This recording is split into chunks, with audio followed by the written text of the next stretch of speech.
বিয়াৰ বাবে লগ পোৱা মন আৰু মনেৰ কাহিনী এয়া। সত্য আৰু আৱেগৰ জটিলতাত আবদ্ধ এই প্ৰেম কাহিনীয়ে লাহে লাহে এক অন্য দিশত উপনীত হয়। এই সম্পৰ্কই সংঘাতৰ পৰা প্ৰেমলৈ যাত্ৰা কৰিব পাৰিবনে? সেইবাবে কাহিনীটো সম্পূৰ্ণকৈ শুনিব। এটা আমোদজনক জীৱনৰ দাৰিদ্ৰ্যৰ মাজত নিজকে সদায় জড়িত কৰি আহিছোঁ। মায়ে বাৰে বাৰে জোৰ দিয়াৰ পিছত আৰু ছোৱালীৰ ছবি দেখুৱাই অৱশেষত এজনী ছোৱালী ভাল পালোঁ। মায়ে এতিয়াও মোক কয়, মন, এইবাৰ কোনো নাটক নকৰিবা। যদি ছোৱালীজনীক ভাল লাগে তেন্তে বিয়াখন চূড়ান্ত কৰি উভতি আহিম। ছোৱালীজনীক চাবলৈ দিনটো আহিল। সকলো ঠিকেই যেন লাগিল। কিন্তু মণি আৰু মই যেতিয়া একান্তভাৱে কথা পাতিলোঁ, তেতিয়া সঁচা কথা ক'লে আৰু ক'লে, মই আন কাৰোবাক ভাল পাওঁ। এই কথা শুনি স্তম্ভিত হৈ পৰিল। মণিয়ে মোক বিয়াৰ নাকচ কৰিবলৈ ক'লে। মই চিন্তাত পৰিলোঁ। তাইৰ নিৰ্দোষিতা আৰু সততাই মোক আপ্লুত কৰিলে। ঠিক মণিয়ে কোৱাৰ দৰে কৰিলোঁ। বহুদিনৰ মূৰত মই ছোৱালীজনীক ভাল পাইছিলোঁ। তাইৰ নিৰ্দোষিতাৰ প্ৰেমত পৰিলোঁ। তাই মোৰ লগত বহুদিন চিনি পোৱাৰ দৰে কথা পাতি আছিল। আৰু তাইৰ আত্মবিশ্বাস আছিল যে তাই যি ক'ব মই কৰিম। কিন্তু কাহিনীটো ইয়াতেই শেষ নহ'ল। কিছুদিনৰ পাছত আকৌ তাইৰ ফোন আহিল। তাই ক'লে, আপুনি মোক আৰু এটা কামত সহায় কৰিবনে? মই মোৰ প্ৰেমিকাক লগ কৰিবলৈ তেওঁক বুজাব বিচাৰিলোঁ। অনুগ্ৰহ কৰি তেওঁক কওক যে বিয়াখন মইহে নাকচ কৰিছিলোঁ, আপুনি নহয়। তেওঁ আপোনাক লগ কৰিব বিচাৰে। মই ভাবিলোঁ, এইটো কি? ইয়াৰ লগত মোৰ কি সম্পৰ্ক? কিন্তু মণিৰ মাজত এনেকুৱা কিবা এটা আছিল যে তাই কোৱা সকলো কথা মা বুলি মানি ল'বলৈ মন গৈছিল। সেইদিনাৰ পিছতো মই তাইৰ কথা ভাবি আছিলোঁ। সেইবাবে মই তাইক লগ কৰিবলৈ হয় বুলি ক'লোঁ। মণি আৰু মই তাইৰ প্ৰেমিকাক লগ পাইছিলোঁ। তাই মোক কথা ক'বলৈ দিয়া নাছিল। আৰু মই নিজেও তাইৰ প্ৰেমিকাক পতিয়ন নিয়াব পৰা নাছিলোঁ। সকলো স্পষ্ট হৈ পৰিল আৰু তাৰ পৰাই মণি গুচি গ'ল। ঘৰলৈ আহি থাকোঁতে তাইৰ প্ৰেমিকজনে মোক ৰখাই ক'লে, ভাই, মোৰ অনুভৱ হৈছে মই আৰু এই প্ৰেমৰ সম্পৰ্কটো আগবঢ়াই নিব নোৱাৰিম। তাই তোমাতকৈ ভাল ল'ৰা বিচাৰি নাপাব। যদি আপুনি তাইক বিয়া কৰাব বিচাৰে তেন্তে কৰক। নহ'লে তাইক বুজাওক। তাই পুৰণি ধাৰণাৰে ধৰি আছে। মই ভাবিলোঁ যে আপোনাৰ আৰু তাইৰ চিন্তাধাৰা একেই। এতিয়ালৈকে আমি কেৱল ফোনত কথা পাতিছোঁ। বেছি লগ নাপাওঁ। মই আন কিবা এটা ভাবিছিলোঁ।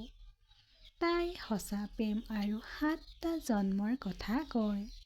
মই ভাবি আছিলোঁ যে মোক তাইৰ পৰা মুক্ত কৰিব পৰা কোনোবা এজনক বিচাৰি পাম। মই এইমাত্ৰ তোমাক পাইছোঁ। এতিয়া মই ওলাই যাম। কথা-বতৰা শেষ কৰি সি মোৰ কান্ধত হাত থৈ তাৰ পৰা গুচি গ'ল। তেওঁৰ কথাৰ পৰা বুজিলোঁ তেওঁ কি বিচাৰে। কিন্তু মোৰ এতিয়া এই নতুন সমস্যা। এতিয়া কি কৰোঁ? তেওঁৰ নিজৰ মনৰ কথা কৈ সি গ'লগৈ। তাই নিজৰ মনৰ কথা কৈ থাকে। মনটোক অলপ নিয়ন্ত্ৰণ কৰি ভাবিলোঁ, ইয়াৰ লগত মোৰ কি সম্পৰ্ক? মই ভাবিলোঁ তাইৰ নম্বৰটো ব্লক কৰি দিব লাগে। নহ'লে তাই মোক আকৌ ফোন কৰিব। কিন্তু তেতিয়াই ভাবিলোঁ যে এতিয়া ফোন আহিলে কৰিম। আৰু এদিন সন্ধিয়া ফোন আহিল। তুলি লোৱাৰ লগে লগে তাইৰ খং উঠিল। তাক কি কৈছিলা যে সি ফোনটো ছুইচ অফ কৰিলে? মই কি কৰিলোঁ? তুমিও একেলগতে আছিলা। মিছা নক'বা, মই জানো তুমি মোক বিয়া কৰাব বিচাৰিছা, কিন্তু সেয়া নহ'ব। আৰে তেনেকুৱা একো নাই, মই একো কোৱা নাই। তেওঁৱে কৈছিল যে এতিয়া আৰু আগবাঢ়িব লাগিব। মনে মনে থাকক, তেওঁ তেনেকুৱা নহয়। আপুনি নিশ্চয় কিবা এটা কৰিলে। তেওঁৰ যুক্তি এনেকৈয়ে চলি থাকিল। তাৰ পিছত ফোনটো বিচ্ছিন্ন কৰিলে। মই ভাবিছিলোঁ এতিয়া তোমাক ব্লক কৰিম, কিন্তু কৰিব নোৱাৰিলোঁ। আগতে তেওঁৰ কথাত হাঁহিছিলোঁ আৰু লগতে তেওঁক ভাল পাইছিলোঁ। তাইক ফোন কৰিবলৈ মন লাগিছিল যদিও মই জানিছিলোঁ যে তাই বেছিদিন কথা নপতাকৈ থাকিব নোৱাৰে আৰু নিজেও তাইক ফোন কৰিব। আৰু সেইটোৱেই হ'ল। ৰাতিপুৱাই তেওঁৰ পৰা ফোন আহিল। গোটেই ৰাতি ভাবিলোঁ এতিয়া মই তোমাক এটা পাঠ শিকাম। তোমাক বিয়া দিম আৰু তোমাক কষ্ট দিম। তাৰ কথা শুনি মই জোৰেৰে হাঁহিলোঁ। তুমি হাঁহি আছা? আপোনাৰ লগত বিয়া কেতিয়া হ'ব আপুনি গম পাব। মই ক'লোঁ, কিন্তু মই তোমাক কিয় বিয়া কৰাম? এই কথাত তাই কান্দিবলৈ ধৰিলে আৰু ক'লে, হয়, ঠিকেই কৈছে। কিয় তেনেকুৱা কৰিব? মোৰহে অভাৱ হ'ব। সিও পলাই গ'ল। কান্দি কান্দি সি ফোনটো ডিছকানেক্ট কৰিলে। কেইদিনমানৰ ভিতৰতে তাইৰ লগত মোৰ সেইবোৰ শুনি আকৃষ্ট হৈ পৰিল। বুজাবলৈ আকৌ ফোন কৰিলোঁ, কিন্তু তাই ফোনটো তুলি লোৱা নাছিল। অৱশেষত গোটেই ৰাতি তাইৰ কথা ভাবি মই এটা সিদ্ধান্ত লৈ মাক ক'লোঁ যে মই তাইক বিয়া কৰাম। বিয়া নিশ্চিত হোৱাৰ পিছত তাই মোৰ লগত প্ৰতিদিনেই 2 ঘণ্টা কথা পাতিছিল যে এতিয়া মই তোমাক কষ্ট দিম। বাৰু, আমাৰ বিয়াৰ হ'ল। মেডামৰ অত্যাচাৰ এতিয়াও চলি আছে। কিমান দিন চলিব চাম। কিন্তু যিয়েই নহওক, তেওঁ কোৱা কথাবোৰ মোৰ বৰ ভাল লাগে। ধন্যবাদ বন্ধু-বান্ধৱীসকল।